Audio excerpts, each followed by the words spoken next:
புதிதாக கட்டப்பட்டுள்ள பாம்பன் ரயில் தூக்கு பாலத்தை திறந்து வைக்க பிரதமர் நரேந்திர மோடி ராமேஸ்வரத்திற்கு வருகை தர உள்ளதை ஒட்டி ஏப்ரல் 4 முதல் 6ஆம் தேதி வரை ராமேஸ்வரம், பாம்பன், மண்டபம் உள்ளிட்ட பகுதிகளில் உள்ள மீனவர்கள் மீன்பிடிக்க கடலுக்கு செல்ல தடை விதித்து மீன்வளத்துறை அதிகாரிகள் உத்தரவிட்டுள்ளனர்.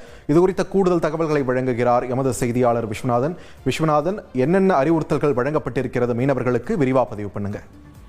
வணக்கம். ராமேஸ்வரம், பாம்பன், மண்டபம் உள்ளிட்ட மீன்பிடி துறைமுகத்திலிருந்து சுமார் 2000க்கும் மேற்பட்ட விசைப்படகுகளையும் 3000க்கும் மேற்பட்ட நாட்டுப் படகுகளையும் மீனவர்கள் மீன்பிடி தொழில் செய்து வராங்க. இந்த நிலையில் பார்த்தீங்கன்னா வருகின்ற ஏப்ரல் 6ஆம் தேதி பாரத பிரதமர் திரு நரேந்திர மோடி அவர்கள் ராமேஸ்வரத்துக்கு வருகிறது. புதிதாக கட்டப்பட்டுள்ள பாம்பன் பாலத்தை திறந்து ராமேஸ்வரத்துக்கு ரயில் சேவையை மக்களுக்கு அர்ப்பணிக்க உள்ளார். இதனையடுத்து வருகின்ற ஏப்ரல் 4 முதல் 6ஆம் தேதி வரை ராமேஸ்வரம், மண்டபம், பாம்பன் உள்ளிட்ட பகுதிகளிலிருந்து மீன்பிடிக்க மீனவர்கள் யாரும் கடலுக்கு மீன்பிடிக்க செல்ல வேண்டாம் எனவும் தங்களுடைய படகுகளை பாதுகாப்பு நிலையத்தை நிறுத்தி வைத்துக் கொள்ளவும் மீன்வளத்துறை அதிகாரி அறிவித்துள்ளனர்.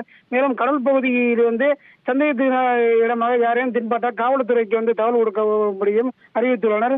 மேலும் பாத்தீங்கன்னா பாரத பிரதமர் ராமேஸ்வரத்துக்கு வருகை தருவதையொட்டி மரைன் போலீசார் 24 மணி நேரம் தீவிர கண்காணிப்பில் ஈடுபட்டு வருவது மட்டுமில்லாது மத்திய மாநில உளவு பிரிவு போலீசாரும் தீவிரமாக ராமேஸ்வர பகுதியை கண்காணித்து வருகின்றனர். நன்றி விஸ்வநாதன், உங்கள் விரிவான தகவல்களுக்கு.